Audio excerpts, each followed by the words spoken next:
শিক্ষিতরাও যে অসভ্য হয় এটার প্রমাণও আমরা বারবার দিয়ে যাচ্ছি। তার প্রমাণ গত কয়েকদিনে ঢাকার চিত্র। কলেজগুলোতে যা হচ্ছে এরপরে আর বলার কিছু থাকে না।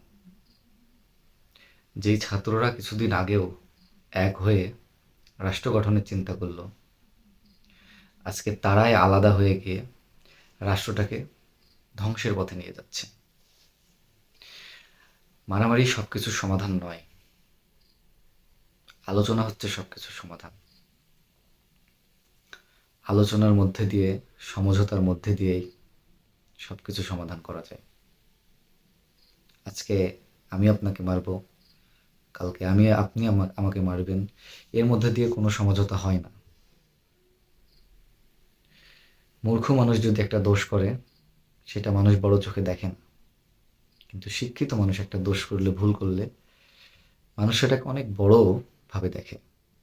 আর যেই ভুলটা ঢাকাতে শিক্ষার্থীগণরা করছে, তারা শিক্ষিত হয়েও যেই মারামারিগুলো করছে, গ্যাঞ্জামগুলো করছে, যেভাবে লুট করছে কি একটা প্রতিষ্ঠানের যেসব সরঞ্জাম দিয়ে শিক্ষা প্রদান করা হয়, শিক্ষার কাজে লাগানো হয়, সেসব জিনিসগুলোই তারা লুট করছে এবং তারা নাচ গান করছে।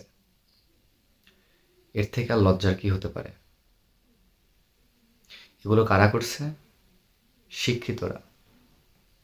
তাহলে শিক্ষিতরা যদি এসব বিষয়গুলো করে, যারা অশিক্ষিত তারা কি করবে? আরেকটা জিনিস আমাদেরকে মাথায় রাখতে হবে, প্রত্যেকটা জিনিসের সূত্রপাত কিন্তু ঢাকা থেকে হয়। গোটা বাংলাদেশে যা হবে তার সূত্রপাতটা কিন্তু ঢাকা থেকেই শুরু হয়। এই যে আজকে একটা কলেজের সাথে আরেকটা কলেজের মারামারি, এক কলেজের শিক্ষার্থীর সাথে অন্য কলেজের শিক্ষার্থীর মারামারি, এই যে ঢাকা থেকে শুরু হয়েছে, দেখবেন কয়েকদিনের মধ্যে হয়তো গোটা বাংলাদেশের বিভিন্ন জেলায়, বিভিন্ন বিভাগে শুরু হয়ে যাবে।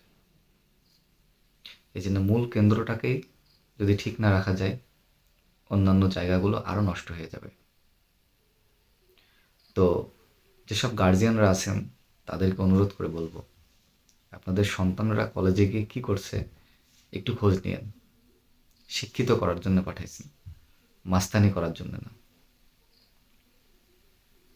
আল্লাহ তাআলা আমাদের সকলকে সুবুদ্ধি দিক। আমরা সবাই যেন ভালো থাকি, আমরা বাংলাদেশের মানুষ সবাই যেন একতাবদ্ধ হয়ে থাকতে পারি। সবার জন্য এই দোয়া। ধন্যবাদ।